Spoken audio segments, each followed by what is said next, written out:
L'Éternel dit à Moïse, « Voici, je ferai pleuvoir pour vous du pain du haut des cieux.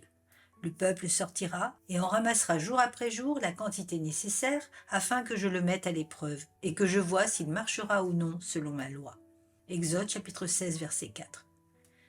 Durant 40 ans, Dieu a pourvu avec la manne à la nourriture du peuple hébreu. Que faut-il retenir de cette traversée du désert avec la main de Dieu qui chaque jour fait pleuvoir du pain?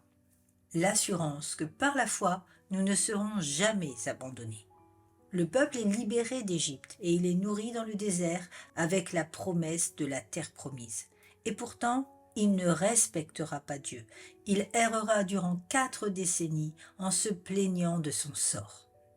Combien aujourd'hui de soi-disant chrétiens, recevant pourtant la manne céleste sous une autre forme, à leur tour ne suivent finalement pas le Seigneur?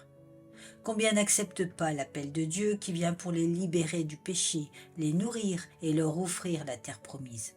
Combien se réfugient vers des dieux veaux d'or, façonnés selon leurs désirs, refusant de se tourner vers Jésus?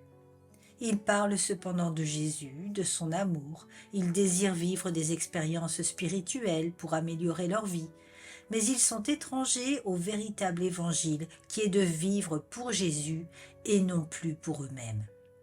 La vie en Christ n'est pas naturelle, mais spirituelle, et c'est le Saint-Esprit qui a la main et qui développe en nous la foi. Les véritables enfants de Dieu sont nés de nouveau. Ils sont passionnés de Christ et ils investissent pour l'éternité et non dans le terrestre limité. Sans voir Canaan, ils sont convaincus qu'ils y seront et qu'une demeure les y attend.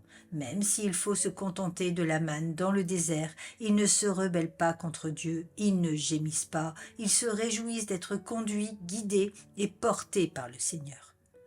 Dieu dit dans ce verset, « Le peuple sortira et en ramassera jour par jour la quantité nécessaire afin que je le mette à l'épreuve et que je vois s'il marchera ou non selon ma loi. » Frères et sœurs, le Seigneur nous met à l'épreuve pour nous faire grandir dans la foi et c'est une bénédiction.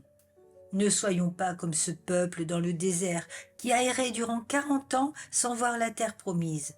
Mais soyons ce peuple qui se réjouit éternellement de la manne et qui n'attendra jamais de voir de ses propres yeux ce que le Seigneur nous promet dans sa parole.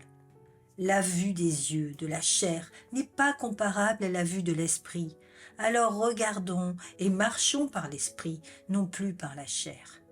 La terre promise est une certitude, quelle que soit la route pour s'y rendre. Adorons simplement et laissons-nous porter par Jésus.